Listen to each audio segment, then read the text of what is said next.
राम राम. मी advocate Ramesh Rajurkar Nandigram YouTube चॅनलवर आपलं हार्दिक स्वागत करतो. माझा हा 100वा एपिसोड आहे, ज्यामध्ये आत्तापर्यंत मी बऱ्याच विषयावर माझ्या या यूट्यूब चॅनलवर माझं मत व्यक्त केलेलं आहे. माझे मित्र, हितचिंतक, माझे चॅनलचे वाचक आणि मार्गदर्शक सर्वांच्या सहकार्याने, कृपेने हा 100वा एपिसोड मी आज आपल्यासमोर सादर करत आहे. आपण माझ्या चॅनलला लाईक करा, सबस्क्राईब करा आणि आपले मत माझ्या कॉमेंट बॉक्समध्ये जरूर द्या की जे आपल्याला पटले आहेत. तर अशा पद्धतीनं हा आज आयुष्यातला एक नवीन प्रवास 100पर्यंत पोहोचतो आहे यूट्यूब चॅनलच्या माध्यमातून.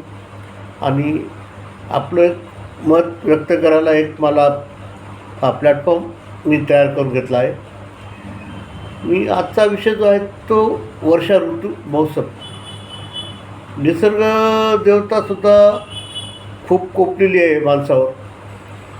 भारतात आपण ॲव्हरेज पाऊस दरवर्षी पडतो, पण यावर्षी झालेला जो पाऊस आहे उत्तरांचल, हिमाचल प्रदेश, राजस्थान, मध्य प्रदेश, जम्मू काश्मीर, त्यामुळे आता महाराष्ट्रापासून खाली तेवढं पावसाचं प्रमाण नाही अजून की मग पूर येण्या इतकी पाऊस झालेला नाही. तरी कोल्हापूर, मुंबई आणि कोकणपट्टीमध्ये भरपूर पाऊस झालेला आहे. आणि जगामध्ये आपण जर पाहिलं तर सर्वच राष्ट्रांमध्ये महापूर आलेले आहेत. इंग्लंड, स्पेन, जर्मनी, ग्रीस, तुर्की, अमेरिका, रशिया, चीन.